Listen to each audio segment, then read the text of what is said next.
Guys, welcome back to our channel. तर कशा आहात तुम्ही? मजेत ना? तर आज आपल्याकडे स्पेशल डे आहे.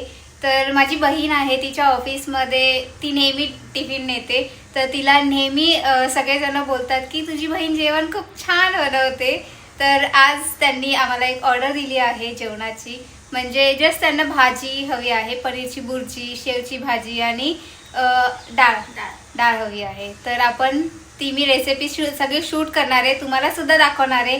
तुम्ही सुद्धा ऑर्डर करू शकता जर तुम्हाला हवं असेल तर. नक्की आम्ही ट्राय करू आमच्याकडून. आणि आमची फर्स्ट ऑर्डर आहे आणि बघा त्याला रिव्ह्यू काय येतात. 2026 ची फर्स्ट ऑर्डर आहे. होप सो पुढे पण असे येऊ द्या. आम्हाला खूप आवडेल असं ट्राय करायला, काहीतरी नवीन. ओके, जर तुम्हाला ही व्हिडिओ आवडली असेल तर नक्की लास्टपर्यंत बघा. चला मी तुम्हाला दाखवते आमची प्रिपरेशन.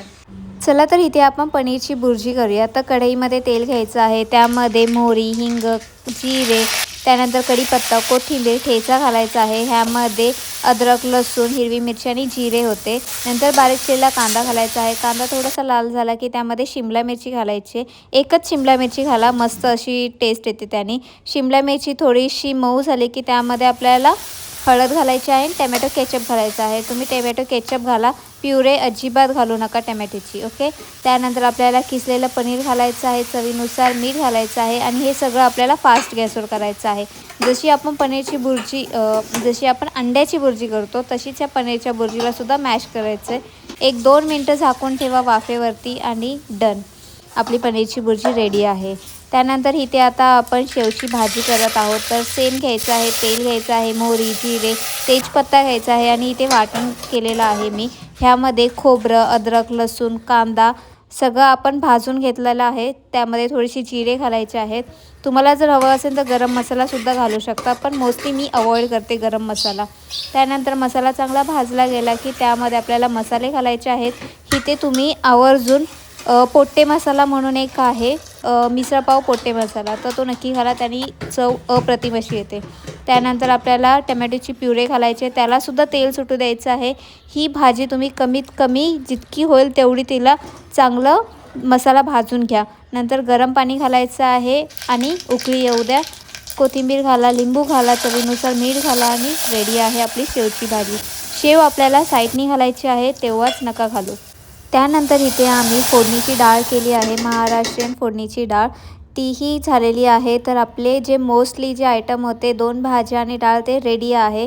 तर तुम्हाला आवडली असेल व्हिडिओ तर नक्की सांगा. नक्की तुम्हाला जर ऑर्डर करायचं असेल तेही करा. ओके, हे जेवण 4 ते 5 जणांसाठी होतं, त्यामुळे मला क्वांटिटी फर्स्ट टाईम मी करत होते, त्यामुळे मला माहिती नव्हती. तरी मी माझ्या अंदाजाने क्वांटिटी दिलेली आहे. तुम्हीसुद्धा असं ट्राय करू शकता तुम्हाला जर ट्राय करायचं असेल तर. तर आपलं सगळं जेवण झालेलं आहे. आम्ही पनीरची बुर्जी आणि शेवची भाजी केलेली आहे.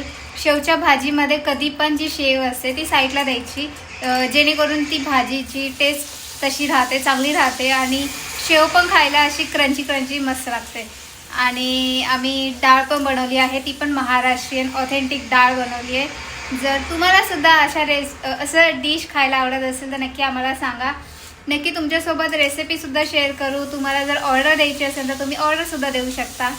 ओके दीदी, हे घे, रेडी झाली तुझी ऑर्डर. थँक्यू काळू. ठीक आहे मॅडम, कसं वाटलं जेवण?